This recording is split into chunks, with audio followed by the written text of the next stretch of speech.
4. Uma forma simples de se tornar uma pessoa sociável. Há algum tempo, fui a uma festa de bridge. Eu não sei jogar bridge, e havia uma senhora ali que também não jogava. Ela descobriu que eu havia trabalhado como gerente do Lowell Thomas, antes dele entrar para o rádio, e que eu havia viajado muito pela Europa, ajudando-o a elaborar as palestras ilustradas de viagem que ele estava ministrando. Então, ela disse: Sr. Carnegie, gostaria muito que você me contasse sobre os lugares maravilhosos que você visitou e os pontos turísticos que você já viu. Enquanto sentávamos no sofá, ela comentou que ela e seu marido haviam retornado recentemente de uma viagem para a África. África, eu exclamei, que interessante! Sempre quis conhecer a África, mas nunca consegui, exceto por uma estadia de 24 horas, certa vez, em Algiers. Conte-me, você visitou o país das grandes caçadas? É mesmo? Quanta sorte! Tenho inveja de você. Conte-me sobre a África. Com isso, ela falou por 45 minutos. Ela não perguntou mais onde eu havia ido ou o que eu havia visto. Ela não queria ouvir-me falar sobre as minhas viagens. Tudo o que ela queria era um ouvinte interessado para que ela pudesse expandir o seu ego e contar-me onde ela havia estado. Ela era incomum? Não. Muitas pessoas são assim. Por exemplo, encontrei um botanista bem conhecido num jantar promovido por um editor literário de Nova York. Eu nunca havia falado com um botanista e o achei fascinante. Sentei-me literalmente na ponta da cadeira enquanto o ouvia falando de plantas exóticas e experiências desenvolvidas em novas formas de vida para plantas e jardins internos. E até me contou fatos surpreendentes sobre a humilde batata. Eu tinha um pequeno jardim interno, e ele foi gentil em dizer-me como eu poderia resolver alguns de meus problemas. Como disse, estávamos numa festa de jantar. Ali havia uma dúzia de outros convidados, mas violei todas as regras de cortesia, ignorei todos os outros e falei por horas com o botanista. Chegou meia-noite. Eu disse boa noite a todos e saí. O botanista, então, retornou ao anfitrião e me elogiou diversas vezes. Eu fui um grande estímulo. Eu era isso e aquilo, e terminou dizendo que eu era o mais interessante conversador. Um conversador interessante? Por quê? Eu quase não disse nada. Eu não poderia ter dito algo a não ser que eu mudasse de assunto, porque o que eu sabia sobre botânica era tanto quanto sabia sobre a anatomia de um pinguim. Isto é, nada. Mas eu havia feito isto. Eu havia ouvido atentamente. Eu havia ouvido porque eu estava genuinamente interessado. E ele sentia isso. Naturalmente, isso o agradou. Esse tipo de ouvir é um dos mais altos elogios que podemos prestar a alguém. Poucos seres humanos, escreveu Jack Woodford em Strangers in Love, poucos seres humanos estão à prova da vaidade de uma atenção interessada. Eu fui além de dar-lhe uma atenção interessada. Eu fui sincero em minha aprovação e generoso em meus elogios. Falei-lhe que me sentia imensamente entretido e instruído, e eu sentia. Falei-lhe que gostaria de ter o conhecimento que ele tinha, e eu gostaria. Falei-lhe que eu adoraria acompanhá-lo pelos campos, e eu adoraria. Falei-lhe que gostaria de vê-lo novamente, e eu gostaria. E então fiz com que ele pensasse em mim como um bom conversador, quando, na verdade, fui meramente um bom ouvinte, e o havia encorajado a falar. Qual é o segredo, o mistério, de uma entrevista de negócios bem-sucedida?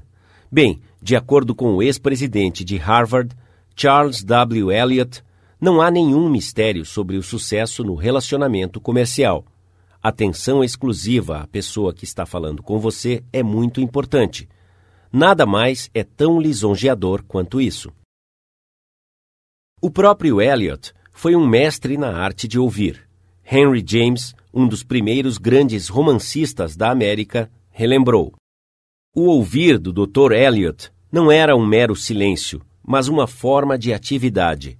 Sentava-se com o corpo bastante ereto, com as suas mãos juntas no colo, fazendo nenhum movimento, a não ser quando girava um dedão ao redor do outro, mais rápido ou mais devagar, frente ao seu interlocutor, e parecia ouvir com os olhos, além dos seus ouvidos. Ele ouvia com a sua mente e considerava atentamente o que você tinha a dizer enquanto você falava. No final da entrevista, a pessoa sentia que havia expressado o seu ponto de vista. Isso é tão evidente, não é? Você não precisa estudar 4 anos em Harvard para descobrir isso. Mas eu e você sabemos que os proprietários de lojas de departamento que irão alugar espaços caros compram os seus bens com descontos, enfeitam bem as vitrines, gastam milhares de dólares em propaganda e então contratam vendedores que não têm o senso de serem bons ouvintes, vendedores que interrompem, contradizem e irritam o cliente e fazem tudo menos expulsá-lo da loja. Uma loja de departamentos em Chicago quase perdeu uma cliente fiel que gastava milhares de dólares todo ano porque uma vendedora não foi uma boa ouvinte. A senhora Henrietta Douglas, que fez o curso em Chicago, havia comprado um casaco durante uma promoção relâmpago. Após tê-lo comprado, ela percebeu que estava rasgado no forro. Ela retornou no dia seguinte e pediu à vendedora para trocá-lo. A vendedora recusou-se até a ouvir a sua reclamação.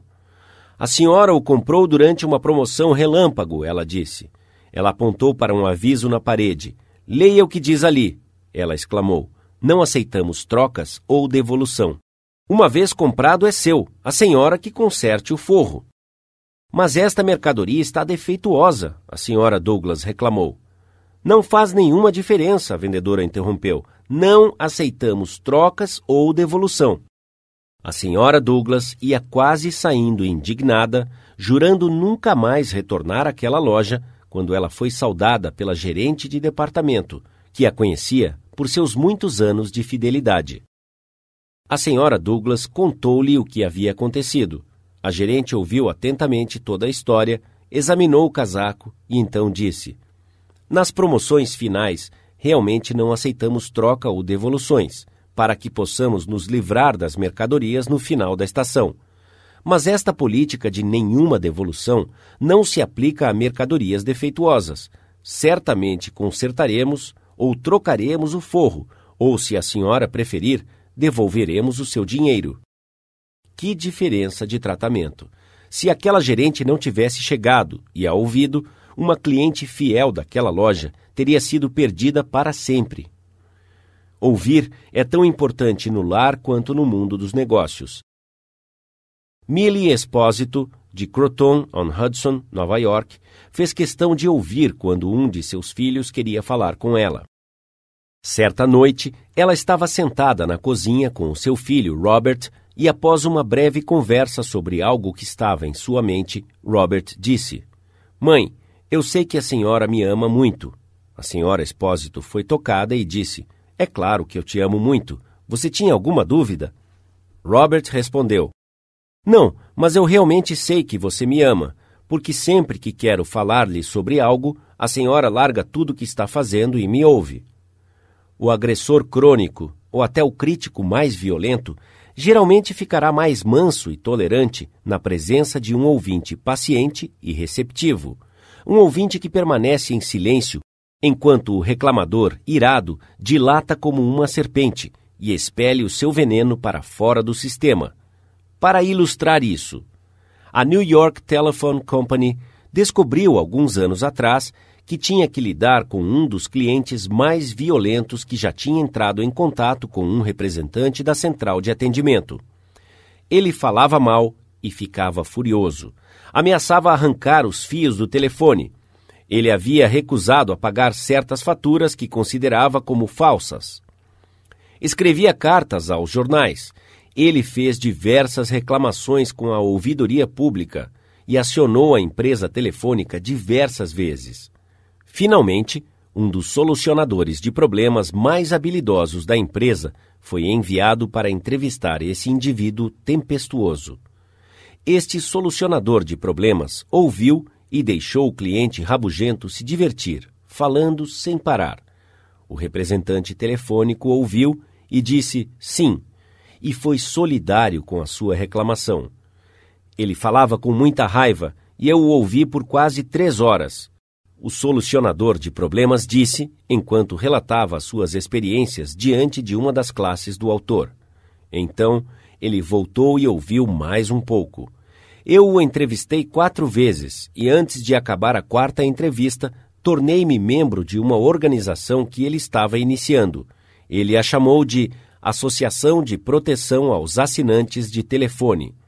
Ainda sou membro desta organização e, até onde eu sei, sou o único membro no mundo hoje, além do Sr. X. Eu o ouvi e fui solidário com ele em cada ponto que ele relatou durante aquelas entrevistas. Ele nunca teve um representante telefônico que conversou com ele daquela forma antes e tornou-se quase amigável. O ponto sobre o qual fui vê-lo não foi mencionado na primeira visita, nem foi mencionado na 2ª ou na 3ª, mas somente na 4ª entrevista. Eu fechei o caso completamente, ele pagou todas as contas e pela primeira vez na história de suas dificuldades com a empresa telefônica, ele retirou as suas reclamações voluntariamente da ouvidoria pública. O duvidoso Sr. X considerava-se como um membro de alguma cruzada, defendendo os direitos públicos contra a exploração insensível. Mas, na verdade, o que ele realmente queria era sentir-se importante. Inicialmente, ele obteve o sentimento de importância através da agressão e reclamação. Mas, assim que um representante da empresa o fez sentir-se importante, as suas reclamações imaginárias desapareceram em pleno ar.